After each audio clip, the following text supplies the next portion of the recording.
Welcome back to YouTube channel economics आसान है। Guys आज हम मैक्रो इकोनॉमिक्स का चैप्टर नंबर 7 एग्रीगेट डिमांड और रिलेटेड कांसेप्ट को कंटिन्यू कर रहे हैं। इससे पहले हम पढ़ चुके हैं एग्रीगेट डिमांड क्या होता है, कंपोनेंट्स क्या होता है और किस तरीके से हम इसको ग्राफिकली रिप्रेजेंट करेंगे। अगर वीडियो नहीं देखी है तो उसका लिंक मैं तुम्हें डिस्क्रिप्शन में दे दूंगी। सो गाइस स्टार्ट करते हैं आज की क्लास। और आज हम पढ़ने वाले हैं एग्रीगेट सप्लाई के बारे में। एग्रीगेट सप्लाई का शेड्यूल क्या होता है, उसको डायग्रामेटिकली किस तरीके से रिप्रेजेंट करेंगे। सो गाइस स्टार्ट करते हैं आज की क्लास। सबसे पहले समझते हैं कि एग्रीगेट सप्लाई होता क्या है, एएस होता क्या है। एएस क्या होता है, मनी वैल्यू होती है किसकी, money value of final goods and services that all producers are willing to supply in an economy in a given time period. तो एग्रीगेट सप्लाई क्या है, मनी वैल्यू है किसकी, फाइनल गुड्स एंड सर्विसेज की।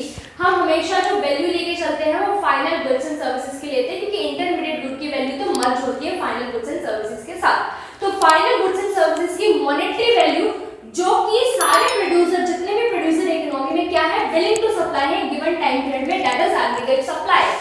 ठीक है, तो एग्रीगेट सप्लाई क्या है, मनी वैल्यू है गुड्स एंड सर्विसेज की। गुड्स एंड सर्विसेज की कैसे, फाइनल गुड्स एंड सर्विसेज की, जो कि सारे प्रोड्यूसर जो इकोनॉमी के वो एक गिवन टाइम पीरियड में सप्लाई करने के लिए विलिंग है, दैट इज एग्रीगेट सप्लाई। तो एग्रीगेट सप्लाई को मैं बोल सकती हूँ कि वो इक्वल है नेशनल इनकम के, एएस इक्वल है नेशनल इनकम के। ऐसा क्यों, एएस इक्वल है वाई के, ऐसा क्यों? ऐसा इसलिए क्योंकि जब हमने सर्कुलर फ्लो ऑफ इनकम पढ़ा था तो तुम्हें याद होगा कि हाउस होल्ड क्या करता था, अपनी फैक्टर सर्विसेज प्रोवाइड करता था फर्म को, और फर्म उन फैक्टर सर्विसेज का यूज करके क्या करती थी, गुड्स एंड सर्विसेज का प्रोडक्शन करती थी। तो जितने गुड्स एंड सर्विसेज का प्रोडक्शन करती थी उतनी ही इनकम जनरेट होती थी, और वो firm as a factor income pay करती थी, एज अ फैक्टर पेमेंट पे करती थी हाउस होल्ड को। चार हमारे फैक्टर्स ऑफ प्रोडक्शन होते हैं, land, labour, capital and entrepreneur. Land को क्या मिलेगा, रेंट, लेबर को वेजेस, कैपिटल पे इंटरेस्ट एंड एंटरप्रेन्योर अर्न करेगा प्रॉफिट। तो हम बोल सकते हैं कि जितना प्रोडक्शन होगा उतनी ही इनकम जनरेट होगी, क्योंकि जितना प्रोडक्शन हुआ अल्टीमेटली वही तो डिस्ट्रीब्यूट हुआ ना फैक्टर्स ऑफ प्रोडक्शन में। तो जितना प्रोडक्शन होता है इकोनॉमी के अंदर उतनी ही इनकम जनरेट होती है। तो मैं बोल सकती हूँ कि aggregate supply is equal to national income, क्योंकि नेशनल इनकम भी क्या होती है, मॉनेटरी वैल्यू भी जो होती है गुड्स एंड सर्विसेज की, कि जितना भी प्रोडक्शन हुआ है इकोनॉमी में बाय नॉर्मल रेजिडेंट, उसकी मॉनेटरी वैल्यू क्या कहलाती है, नेशनल इनकम। तो जितना भी प्रोडक्शन होगा उतनी ही इनकम इकोनॉमी के अंदर जनरेट होती है। तो हम बोल सकते हैं कि A is equal to Y, aggregate supply is equal to national income. Clear? तो एएस जो है इक्वल है वाई के, और इनकम को या तो हम कंज्यूम करेंगे या सेव करेंगे, दो ही यूज हो सकते हैं इनकम के। तो इनकम इक्वल होगा किसके, सी प्लस एस के, या तो कंज्यूम करेंगे या फिर सेव करेंगे। तो एग्रीगेट सप्लाई के शेड्यूलर डायग्राम के थ्रू हम इसको समझते हैं। एग्रीगेट शेड्यूल की बात करें तो यहाँ पे हम ले रहे हैं income, consumption, saving, aggregate supply जो कि इनकम के इक्वल है, और इनकम को या तो हम कंज्यूम करेंगे या फिर सेव करेंगे। तो सी प्लस एस हो जाएगा हमारा एग्रीगेट सप्लाई।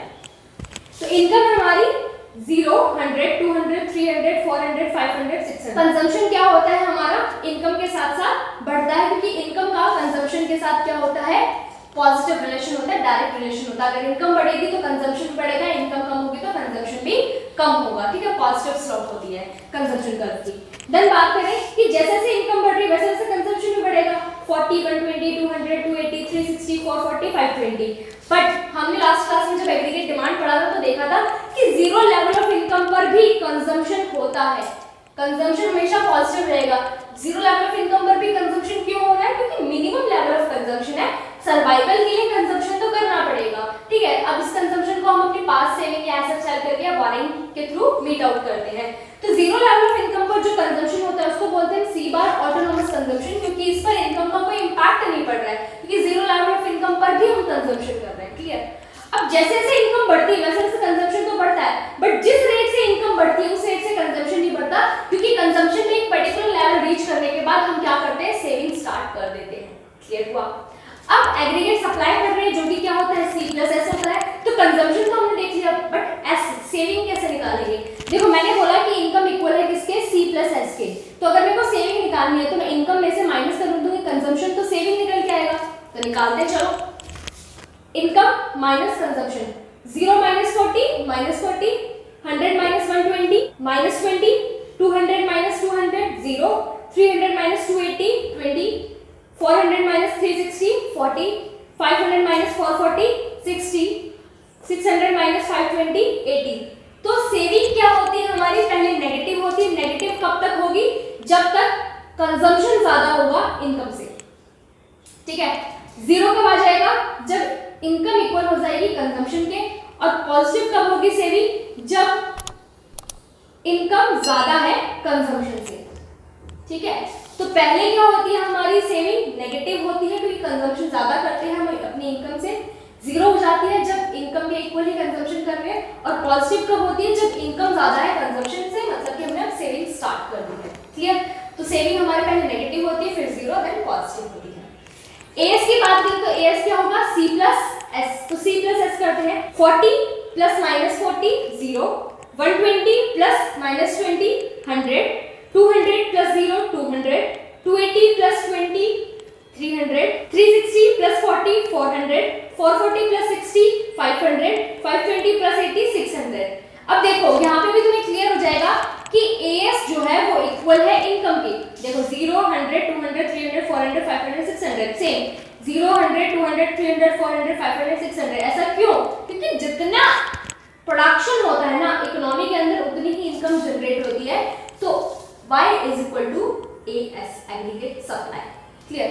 अब ग्राफिकली कैसे रिप्रेजेंट करेंगे? तो मैं एक्स एक्सिस पे ले रही हूँ इनकम इन रुपी करोड़ में, और वाई एक्सिस पे ले रही हूँ मैं कंजम्पशन एंड सेविंग इन रुपी करोड़ में। ठीक है, अब एएस जो बनता है ना वो हमारा upward sloping straight line curve बनता है, क्योंकि एएस जो है इक्वल होती है इनकम के, और ये 45 डिग्री के एंगल पर बनता है। ऐसा क्यों? क्योंकि देखो जीरो इनकम है तो एग्रीगेट सप्लाई भी जीरो है। इनकम जब 100 है तो एग्रीगेट सप्लाई भी 100 है। जब इनकम 200 है तो एग्रीगेट सप्लाई भी 200 है, मतलब कि इनकम इक्वल है एग्रीगेट सप्लाई की। तो यहाँ पर क्या होगा कि हॉरिजॉन्टली डिस्टेंस और वर्टिकली डिस्टेंस सेम होगा हर पॉइंट पर। 200 200, 300 300, 400 400, 500 500 एंड 600 600। तो हॉरिजॉन्टली और वर्टिकली डिस्टेंस सेम है, इसलिए हमारा जो एएस का कर्व है वो अपवर्ड स्लोपिंग स्ट्रेट लाइन बनेगा और 45 डिग्री के एंगल पर बनेगा। समझ में आया? 45 डिग्री के एंगल पर क्यों बना? क्योंकि हॉरिजॉन्टली और वर्टिकली डिस्टेंस सेम है, क्योंकि एएस इक्वल है वाई के। और जो हमारा एग्रीगेट सप्लाई है वो ओरिजिन से स्टार्ट होता है। ओरिजिन से स्टार्ट क्यों होता है? कि जब प्रोडक्शन कुछ हुआ ही नहीं तो इनकम भी क्या होगी? जीरो ही होगी ना। तो जीरो लेवल ऑफ इनकम पर प्रोडक्शन भी क्या होगा? एग्रीगेट सप्लाई भी क्या होगी? जीरो होगी। सो गाइस होप बहुत अच्छे से क्लियर हो गया होगा कि एग्रीगेट सप्लाई क्या होता है। एग्रीगेट सप्लाई नेशनल इनकम के इक्वल होता है, और इनकम को या तो हम कंज्यूम करते हैं या तो सेव करते हैं। डायग्रामेटिकली हमने देखा किस तरीके से रिप्रेजेंट करेंगे और एग्रीगेट सप्लाई क्यों 45 डिग्री के एंगल पर बनेगा। सो गाइस आज के लिए इतना ही, मिलते हैं नेक्स्ट क्लास में। Thank you.